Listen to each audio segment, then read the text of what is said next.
To Shabbat. Let us welcome our King with small prayer. పరిశుద్ధ యేసయ్య ఘనమైన నామాన్ని బట్టి నీకే కృతజ్ఞతాస్తుతులు చెల్లించుకుంటున్నాం తండ్రి. నువ్వు మాకు ఇచ్చిన అతి శ్రేష్టమైన సమయం బట్టి నీకే కృతజ్ఞతాస్తుతులు చెల్లించుకుంటున్నాం. నేను కీర్తించడానికి, నేను కొనియాడడానికి, నేను పూజించడానికి తండ్రి నువ్వు మాకు ఇచ్చిన సమయం బట్టి నీకే కృతజ్ఞతాస్తుతులు చెల్లించుకుంటూ నీ యొక్క మాటలు వినే గొప్ప ధన్యతను మీరు మాకు అనుగ్రహించిన విధానమును బట్టి నీకే కృతజ్ఞతాస్తుతులు చెల్లించుకుంటున్నాం తండ్రి. మేమేమై ఉన్నామో అది నీ వల్ల మాత్రమేనయ్యా. నీవు మమ్మల్ని ప్రేమిస్తున్న యొక్క గొప్ప ప్రేమ వల్లనేనయ్యా. ఆ గొప్ప ప్రేమను బట్టి నీకే కృతజ్ఞతాస్తుతులు చెల్లించుకుంటూ ఆ గొప్ప ప్రేమలో మేము ఎప్పుడు నిలిచిలాగుం తండ్రి.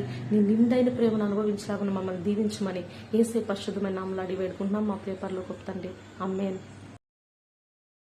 ఆశ్చర్యకరుడు, ఆలోచనకర్త, నిత్యుడగు తండ్రి, సమాధానకర్త, తన వంటి గొప్ప దేవుడు ఎవరున్నారిలలో, తన సాటైనా దీటైనా దేవుడు లేడిలలో, మన కోసం తన ప్రాణాన్నే బలి ఇచ్చిన వాడతడు, మన కోసం సజీవుడై లేచిన వాడతడు, తన శాంతినే పంచిపెట్టిన శాంతమూర్తి యేసు, తన శాంతినే పంచిపెట్టిన శాంతమూర్తి యేసు,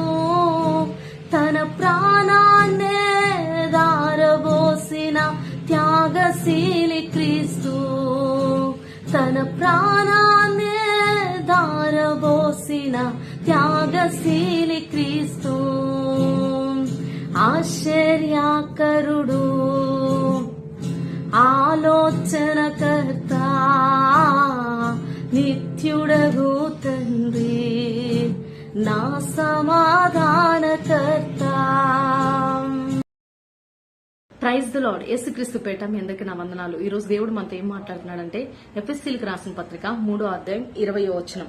మనలో కార్యసాధకమైన తన శక్తి చొప్పున మనం అడుగు వాటికంటేను ఊహించు వాటికంటేను అత్యధికముగా చేయ శక్తి గల దేవునికి క్రీస్తు యేసు మూలముగా సంఘములో తరతరములు సదాకాలము మహిమ కలుగునుగాక.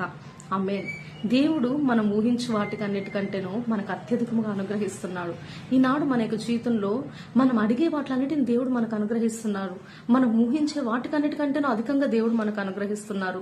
కానీ ఈనాడు మనల్ని మనం ప్రశ్నించుకుందాం, ఏ విషయంలో మనం దేవుని మనం అడుగుతున్నాం, ఏ విషయాల్లో మన యొక్క ఊహలు కలిగి ఉన్నాయి అనే విషయాన్ని మనల్ని మనం ఒకసారి ప్రశ్నించుకుందాం.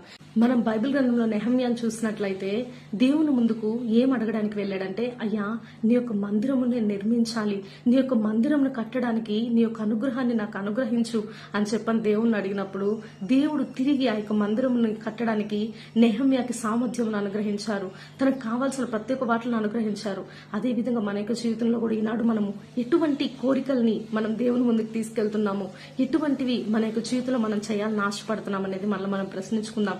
నెహమ్యాలా దేవుని కొరకు మనం పని చేయడానికి అటువంటి వాంఛ కలిగిన వారమై దేవుని యొక్క సన్నిధికి వెళ్దాము. దేవుని నామాన్ని మహింపరిచేవారుగా మన యొక్క జీవితంలో ఉందాం.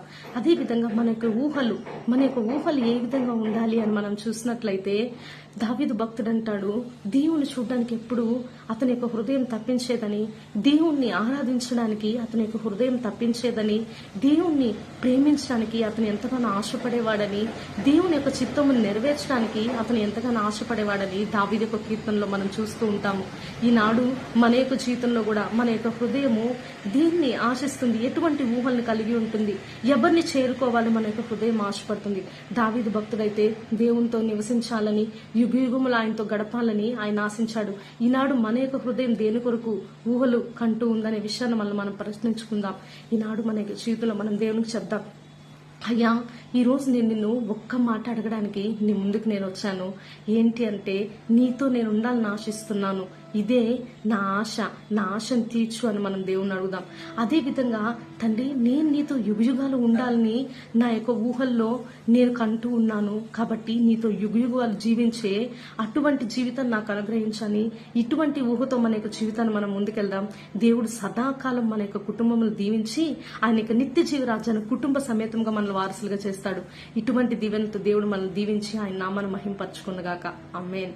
నీకెవరూ లేరని, ఏం చెయ్యాలేవని అన్నారా నిన్ను అవమానపరిచారా?